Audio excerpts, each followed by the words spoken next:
ya disebut koroner karena dia mengenai arteri koroner atau arteri yang mensuplai otot-otot jantung.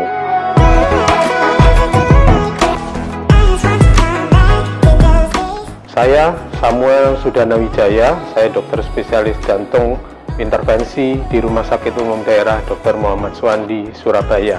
Penyakit jantung ini terutama yang kita sebut sebagai penyakit jantung koroner. Ya disebut koroner karena dia mengenai arteri koroner atau arteri yang mensuplai otot-otot jantung. Dan menurut data, 50%-nya tidak memiliki gejala yang spesifik atau bahkan tanpa gejala. Nah, lalu bagaimana menyikapi hal itu? Nomor satu, tentunya kita harus waspada karena sebagian memang ada gejalanya. Gejalanya terutama adalah rasa tidak enak atau rasa berat atau rasa tertekan di dada.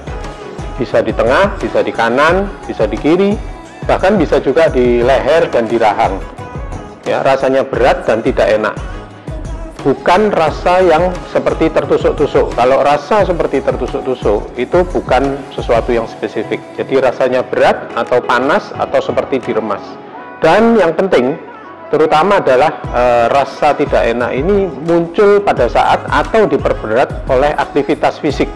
Nah, kalau terjadi seperti itu maka kita harus berhati-hati. Nah, bagaimana dengan sebagian yang tidak ada gejala? Nah, dalam menyikapi hal ini, tentunya saya sarankan Anda-Anda semua, khususnya yang berusia 35 tahun ke atas, untuk melakukan pemeriksaan fisik atau medical check-up secara rutin.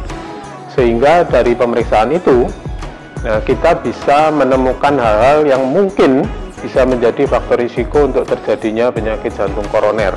Nah, dengan demikian kita bisa mengantisipasi dari awal sebelum penyakit itu benar-benar terjadi, atau kalau bisa tentunya jangan sampai menyebabkan kematian mendadak.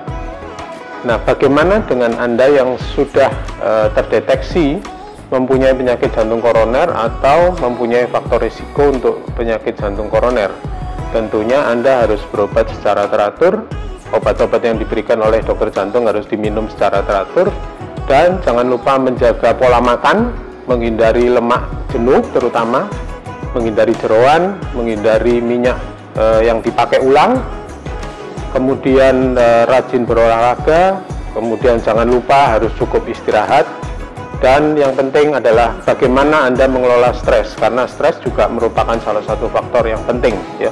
Tidak ada orang yang tidak stres, tetapi bagaimana kita mengelola stres itu sehingga kita bisa mengatasi dengan baik. Mari kita budayakan hidup jantung sehat.